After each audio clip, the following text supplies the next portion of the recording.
up, guys? Welcome back to the MLG Studios here in New York City. I'm axeltoss, joined by axslav. We're currently watching a best-of-3 between Ian and Minigun. The players are ready. I'm hitting the start game button. Let's do it. Let's do it. It's game 3. It's important, Nick.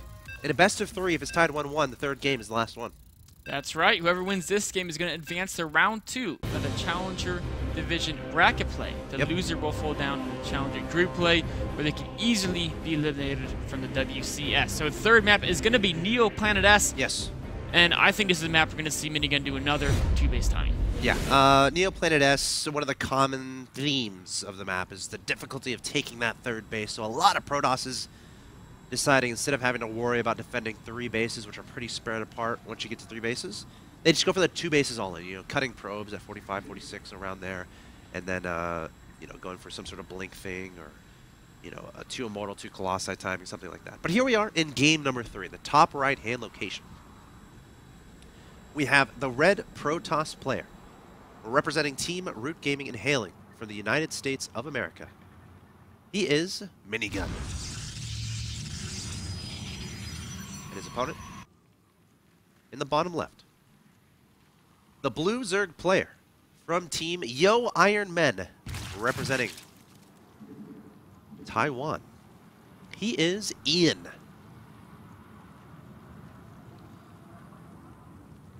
Game 3, very important one.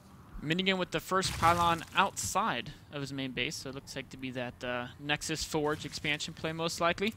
Probe getting in the base. Of course, he's going to try to delay any expansion from Ian for as long as possible. Yes, that can be one of the most annoying things in the world. It actually plays a really big impact as well. It's a pretty big difference between the hatchery being halfway done when the first Zerglings come out of their eggs versus having to wait for the Zerglings to be produced and then to chase and kill a pylon or chase a probe away and then being able to start that hatchery. So it can really, really mess with a Zerg if you can delay that for a very long time. By the way, this is the first time we've used a dedicated observer in a very, very, very, very long time.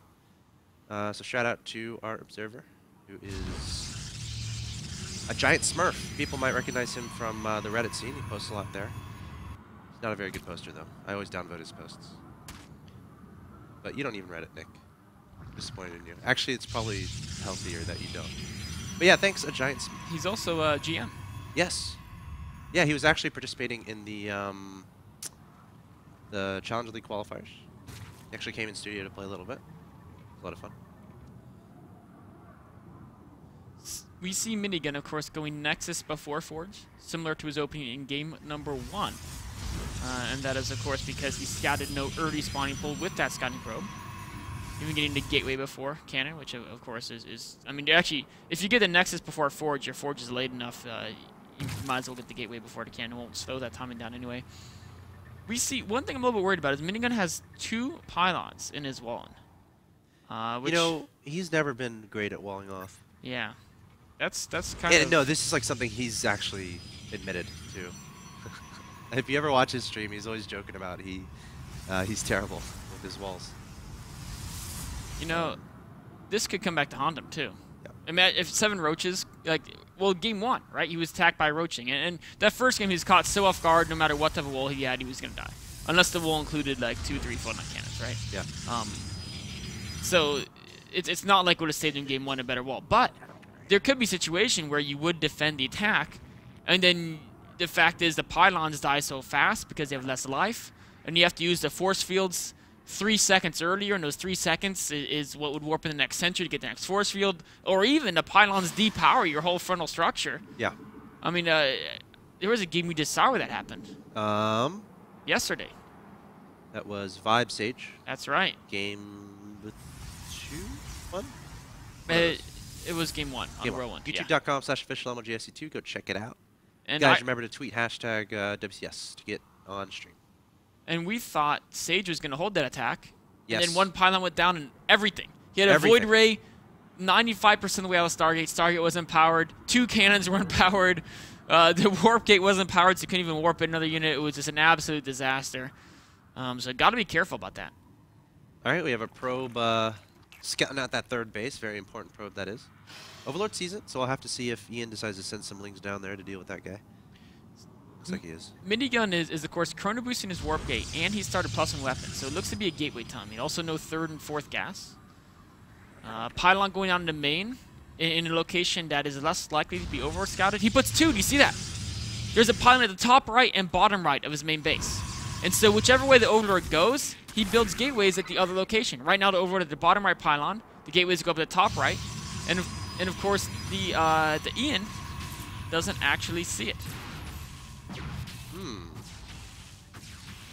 That was a nice little move there.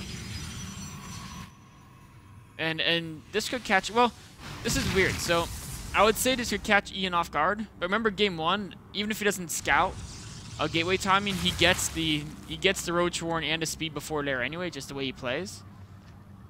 So I don't think this gateway pressure is going to accomplish too much, but it should at least see this potential attack if Ian goes for that same attack he did. In fact, cutting drones at 40. Oh. Get all these units out. Here's the pylon. Still making some more though. 4 drones in production. Yeah. This is actually a That's very optimal defense almost, I think. He's going to shut this down. He doesn't even have to make many roaches, which is what a Zerg wants to do. They want to just use cheap units to defend it if they can. Oh, he's going to have to make roaches now, though. Well, you don't want to engage those zealots. Yeah. He's going to have to make just 2 roaches, though. And, oh, he already has 2 out. So. Yeah, 3 more in production. Yeah, I think he's going to have just enough to defend, which is perfect. If you easily defend an attack as Zerg, unless you're planning to counterattack right after that, it means you didn't make enough drones, you made too many units. If you just barely can defend, it means you probably made the right amount of drones. But Minigun, you know, this wasn't like a mass gateway attack. It was just light pressure to force the Zerg into roaches and to slow the lair attack. And then the slower the lair attack is, the slower the roach speed is. And it looks like he's going to come back later with immortals and force fields. Yes. And if you don't have roach speed... ropes. He's pretty all in right now. Yes. And this is actually a really scary timing for Zerg, especially in this situation now, where the mortal timing is slower than it would be in an ideal world because he did the gateways first. But the roach speed is slower as well. And if he can move out there and try to force some battles against slow roaches, those are battles where he's going to trade very favorably. It's also very important to make sure you are protected from a counterattack. Neoplanet S is the kind of map where the Zerg can easily circumvent your army, go around the different pathway. Probe getting tracked down at the north side of the map, he's going to go down, probably trying to throw down another pylon. Overseer sees exactly what's going on here. He sees additional gateways being made. He sees the robotics being chrono boosted, and he saw the army coming out. So Ian knows exactly what's coming at him. He knows it's a you know, 2 immortal, bunch of gateway unit attack. Look at this, actually. A support bay being built behind this. I would not so he can recall back and then make a bunch of Colossus and then hit again. I would be kill the 3rd, recall back, hit with the Colossus. He's not going to use time up in this battle, most likely. Yeah. He's trying to force his Zerg to stay low tech, low econ, and he's not committing to this initial attack. It's a lot of roaches and lings. You got to be very careful. Force fields have to be perfect. And he does want to kill these rocks because it's like people say, oh, but the smaller choke is better for Protoss.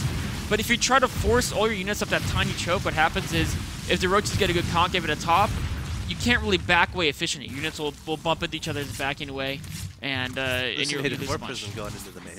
That's a little bit interesting. Yeah. Force field's going down, trying to isolate those roaches, but there's a link counterattack and a little hole in the force field. Oh man. I don't know if this is good for Minigun. No, he's got to recall right now. Hurry, Minigun, recall! Recall! Oh, the Mothership Core! Recall! Where are you going? Or don't recall and lose all their sentries. That's not good. Yeah, that wasn't good. I think he misclicked the recall. Maybe. He also, the force fields look so good, and then there was just like a hair at the bottom where he didn't quite hit, and it's like, if he could just segment off 7 roaches, then he'd get 7 free roach kills, and then of course he'd recall once he runs out of force fields, and he would have been in great shape for the second push, but... I mean, I think it was a cool build. The idea behind it, of course, being, you know, let's hit with this immortal timing with sentries, make sure the force fields are good, force a lot of the low-tech units out of the Zerg player, then recall back home, make some Colossi. With that push, that's how you kill the Zerg. But Minigun unable to execute that. It was an interesting kind of combination of attacks, right? First, a lot of gateway pressure, and then he kind of backed away. He's like, no, like... trying to get the Zerg to overcommit to that. It's like the change-up pitch or whatever. And then he comes in again with the big immortal push. He's trying to get the Zerg to overcommit to that. And ideas you recall back, you know, and then you go in for the real push on the 3rd attempt. Yeah, Ian doing a great job, though, holding that off. I love how he sent those speedlings to the back of Minigun, which made dealing with that push a little bit easier. Of course, it's something hard to do on Neoplan S, especially on that location, because you have to really be able to predict where the game's going to be in like 30 seconds once your lings actually get back there. So really cool play there from Ian, able to take down Minigun 2-1. He'll be advancing to the next round of the Challenger League bracket. Minigun is going to drop to the group stages of the Challenger League. Coming up next, we got Killer versus Top. It's going to be the last best of 3 of the night. Guys, stay tuned. More StarCraft 2 coming your way.